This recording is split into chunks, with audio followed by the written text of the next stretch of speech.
Webcam.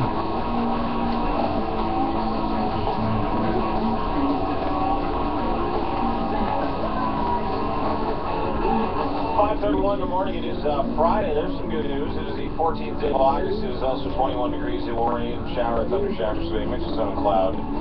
And 29 at Humidex near 34. It is Steve Waddell Company for your Friday on yet another beautiful day. Jays winners of 11 in a row. It's almost time. You know, it's funny. I was thinking about the flip side of this. Gord Stelling in for George this morning. Good morning, Gord. How are you? I'm the flip side of this? No, I was thinking the flip side of this was this. I was thinking, you know, back when the what do you call them? The Toronto Maple Leafs were sucking the hind one. Back when the Toronto Maple Leafs were an embarrassment to the city, an embarrassment to the NHL, and an embarrassment to fans. Yeah, you lived through a film. That's a large body of work. You almost got sick of talking about it. Doing this job, especially this last year, and you doing the Leafs. You did the Leafs talk. After the game, before they. It almost got sick of talking about it. And you know, and same thing.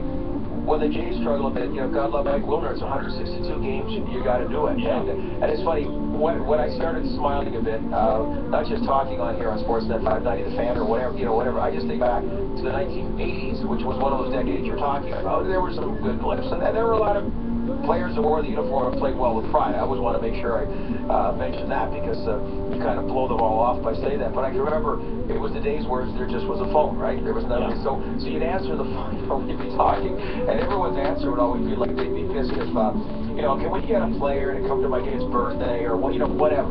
And then, when they weren't satisfied, they go, well, I'm just going to call down an exhibition stadium. No wonder you guys are losers. It was always the great hang-up, like, Jays, Marcia, whatever. And so back then, hey, when you're winning, everything is great, whether it's, organizationally or on the media side. Listening to Wilner yesterday talk post-game, this is a buzz. This is like, but yeah, you have the calls, the same four callers when you're losing, same crap, same stuff. Now there's just so many great storylines. Yeah, there are, but you almost get sick of talking about the winning part, too, which is the flip side of this, too, right? Never. I don't, you run out of superlatives for this team. Why? Come on. Brian Fabro, you just give me the finger right now. Nobody gave it. You didn't give the finger properly. No, this is a pretty good finger. Was it? Yeah, I knew what it meant right away. But you almost, you go, okay, well, they win 4-2 yesterday. There's a lot of great storylines in it. Ryan Goins, he hits a 3-run shot which was, all the big players. We'll talk about that. Some of the big players. Kevin Pillar got the team on the board. Mark Burley was a boss until the 7th inning yesterday. Osuna closed out the game. Bit of a shaky 8th and 9th. But, here's the thing. Is that when you get a team like this that's winning, when you get a team like this that is so dominant, that is setting records, yesterday they set another record or tied a record for the two 11-game winning streaks, multiple 11-game winning streaks in the same season with the Cleveland Indians from 1954. Like, when you're tying records that are 60 years old, I mean, it's a pretty impressive team. So what I'm saying is you're running out of superlatives at the same time. The Yankees are in town today for the old Yankee Spanky. So, it's all is well, all is good. I just don't know what you have left in the tank to be able to say about this team other than, okay, listen, we're a half game out. The Yankees won yesterday. They're in town today. Yet another measure of the Toronto Blue Jays. So, Fabro, Gene Waddell is saying he is yearning for a Blue Jay loss. He's bored with winning. Say it. Bored with winning. Not even coming out of his system. Maybe I misconstrued that.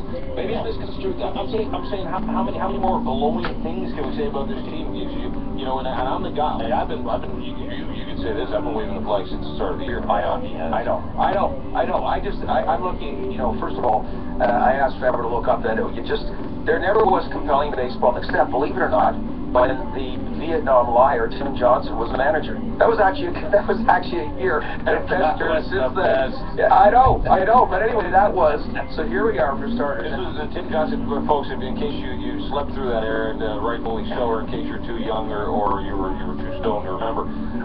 Tim Johnson was former former manager. Yeah, 98, 99, right around that. 98, had a pretty good year. Yeah. 88, 74. That's it. Yeah, so not bad. Yeah. So he had a pretty good year, but this is how we motivate the team. You get in there and go, back when I was in Vietnam and I was in a foxhole, what we used to do is sit there with bullets whizzing over our heads, just like that one that whizzed over your head over there. You got to catch that. You know, you can't be afraid to stand in the box and take a shot from another. That's what you do. You run it out. Back when we were running across those grass fields in Nam. And it turns out he never was in Vietnam, so... No, Tennessee. But you know what he was saying about, believe it or not, he's telling Pat Henkin this because Roger Clemens, being Roger Clemens, wanted to skip a start in Fenway Park because he wanted to say, screw them in Boston. He's scheduled to start in Fenway Park. And so he talks to them. So now Tim Johnson comes to talk to Pat Henkin and say, yeah, can you move up? You're going to move you up, okay? Because Roger doesn't want to start. And Pat goes, well, what are you talking about here? Like, you know? So then that's when he drew the Vietnam story in. And Pat kind of goes, Vietnam? So then they go from there. Where's your 6? Yeah, exactly. So now, all those records, Dean, mean nothing if they don't make the playoffs, okay? You're like whatever. Last time it was like Cyclone Taylor and Walter Johnson and Warren Spahn or whatever. I don't know. Doesn't mean anything. But you're right about the superlative. I more now love that we can talk about the minutia of the game. Yeah. And because it matters, because you're in a playoff line, and that's Give me some of that minutia. What minutia do you love talking about? Well, yesterday afternoon's game. See, so this is when you're charmed. Like, we leave the show yesterday, and we find out that Sonny Gray isn't starting. Yeah. So the Ace has back spasms. I'm highly suspicious.